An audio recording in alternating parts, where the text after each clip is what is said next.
Hello, moçada, beleza? Hoje vamos fazer uma aulinha de exercícios de lei de Hess, ou método da lei de Hess, que sempre é um exercício um pouco trabalhoso. Toda vez que trabalhamos com lei de Hess, dá um pouco de trabalho. Eu passei para vocês um esqueminha que ajuda muito, mas como todo bom macetezinho que a gente passa, ele funciona em muitos exercícios, mas às vezes ele não vai dar 100% correto. Eu vou ter que fazer um ajuste, tá? E às vezes a gente tem que cair, como eu disse na aula, na tentativa e erro, né? Eu tenho que ir ajustando até chegar no que eu preciso. Mas seguindo o roteirinho que eu passei para vocês na aula, tá lá escrito bonitinho, de maneira geral, vai dar tudo certo. No máximo temos que fazer algum ajuste e cuidado com os cálculos, né?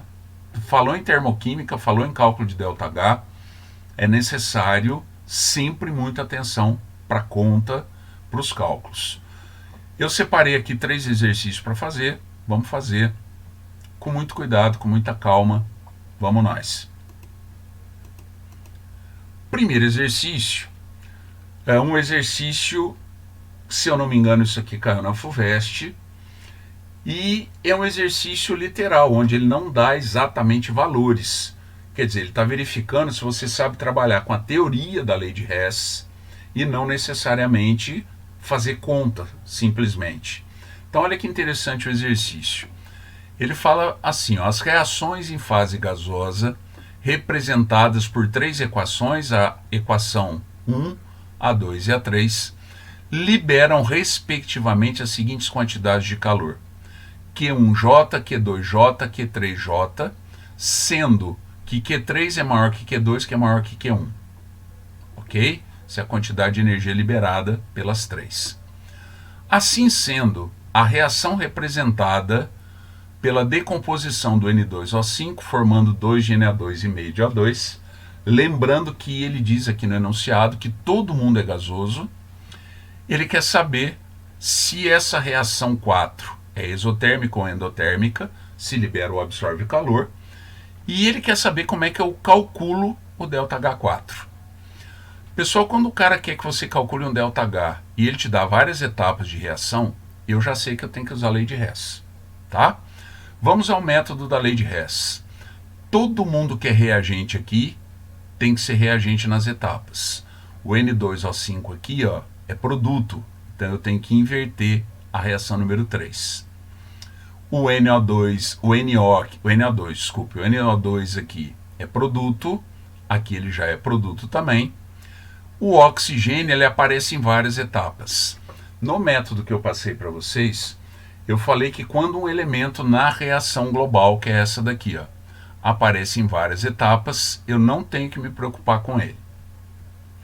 Aqui eu tenho 1 mol de N2O5, aqui 1 mol de N2O5, 2 mols de Na2 aqui, 2 mols de Na2 aqui.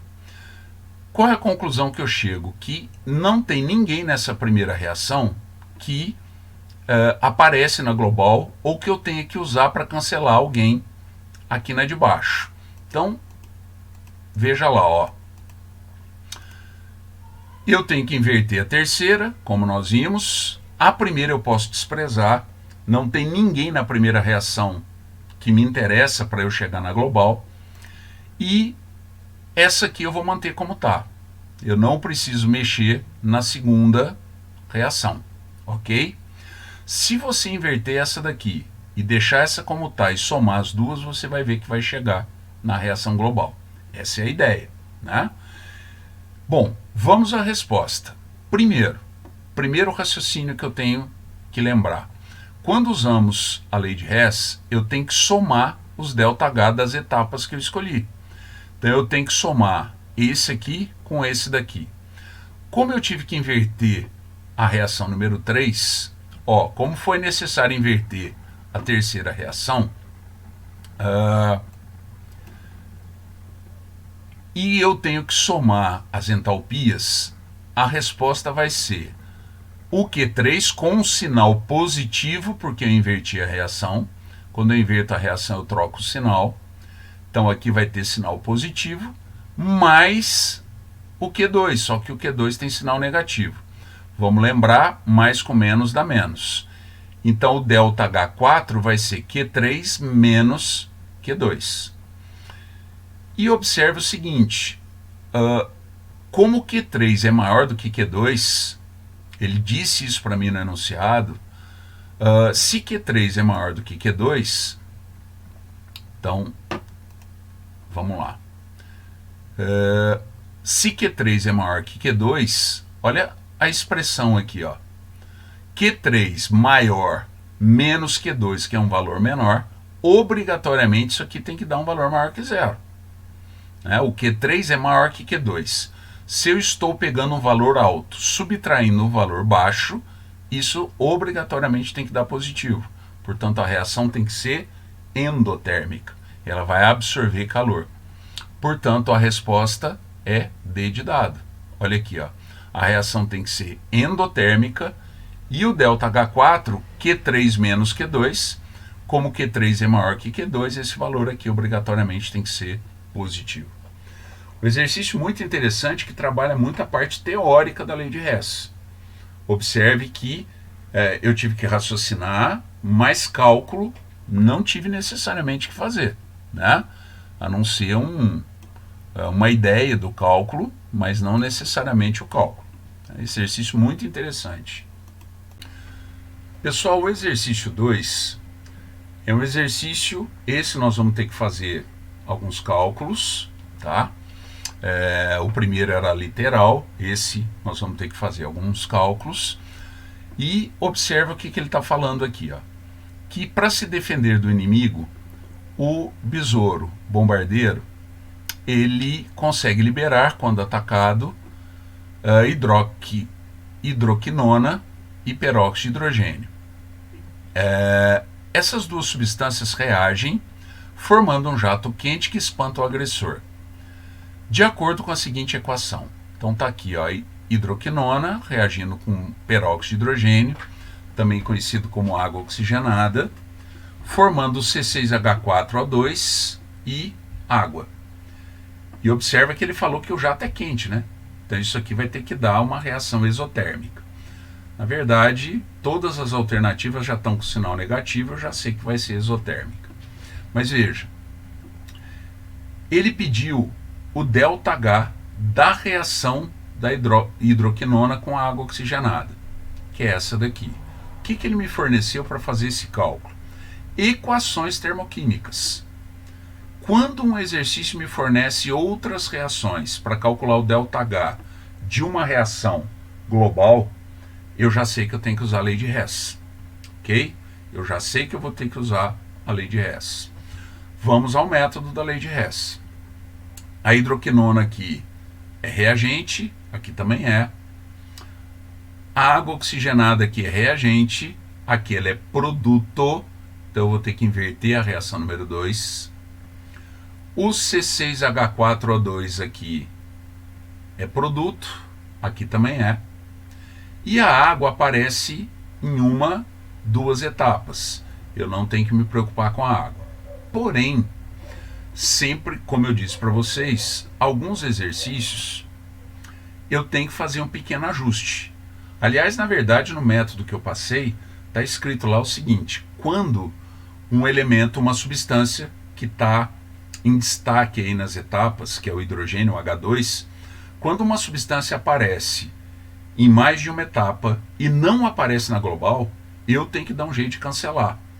E o que eu posso observar aqui? Vamos lá, ó. O que eu vou observar aqui, nesse exercício, é que se eu inverter a segunda, não mexer na primeira e não mexer na segunda, eu não consigo cancelar o hidrogênio. Porque se eu cortar 2 hidrogênios com 1, vai sobrar um aqui embaixo. E não pode, porque não tem H2 na reação global.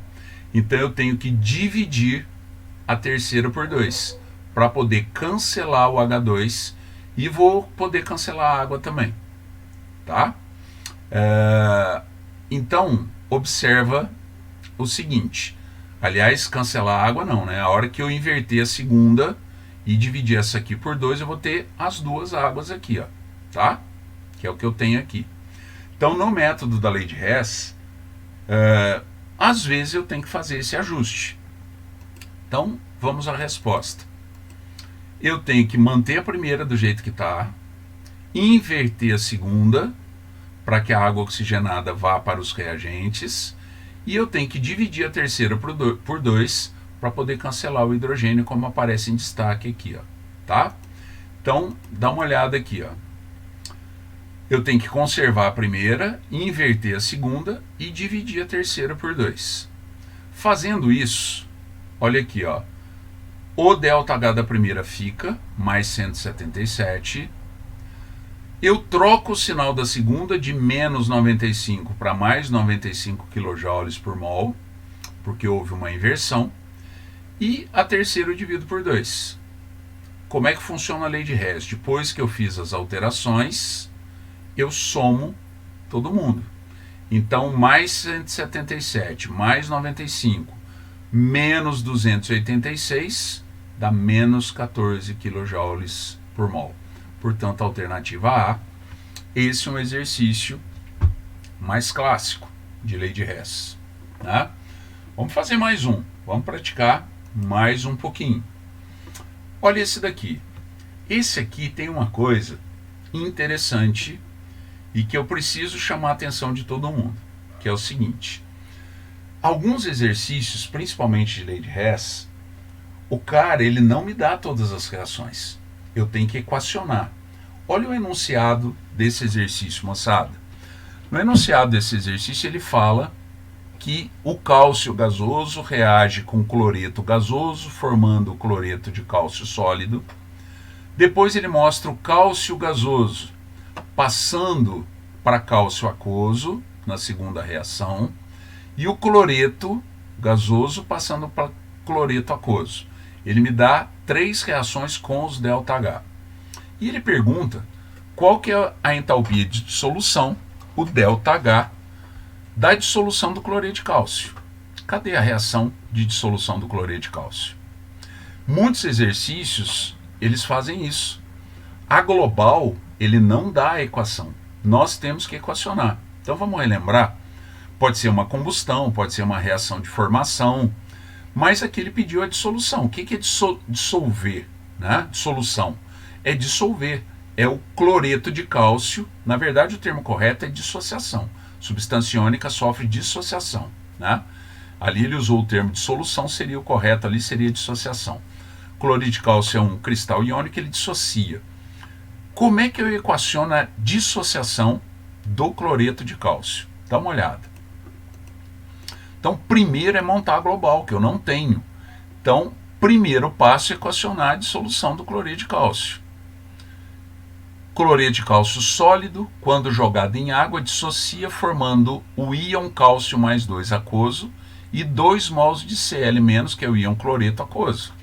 Agora eu vou aplicar a lei de Hess. Então, vamos para cá, ó. O cloreto de cálcio aqui é reagente, aqui ele é produto, portanto eu tenho que inverter a primeira. O cálcio mais 2 aquoso aqui é produto, aqui é produto. O cloreto aqui é produto, aqui é produto. 1 mol de cloreto de cálcio aqui, 1 mol de cloreto de cálcio aqui, 1 mol de cálcio mais 2 aqui, 1 mol de cálcio mais 2 aqui, só que aqui eu tenho 2 mols de cloreto, aqui só tem 1. Então eu tenho que multiplicar a terceira por 2, ok? E aqui eu não tenho que fazer ajuste nenhum, aqui morreu, tá? Então, ó, eu tenho que inverter a primeira, manter a segunda, multiplicar a terceira por 2.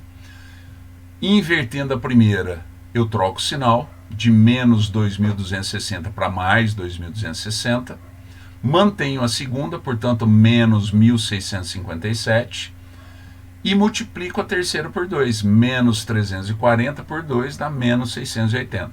E aí eu somo os ΔH das etapas, obtendo um valor de menos 77 kJ por mol. Portanto, a alternativa D de dado. Beleza, moçada?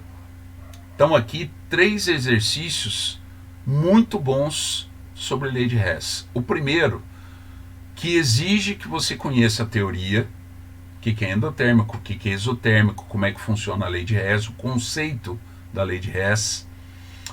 O segundo, que eu tenho que fazer um ajuste no método, eu tenho que eliminar um cara que não aparece na global, então eu tenho que mexer um pouquinho. E o terceiro exercício, que é o clássico, é o básico, né? Nenhum ajuste a fazer, é usar o método e fechou, ok? Agora é trabalho, né? Lei de Hess dá trabalho, tem que praticar, mas se você praticar, você vai ver que pega o jeito rapidão. Façam aí os exercícios indicados, rapidamente você pega o jeito. E cuidado com cálculo. Termoquímica, sempre cuidado com conta e com sinal. Beleza? Até mais, moçada. Valeu. Tchauzinho.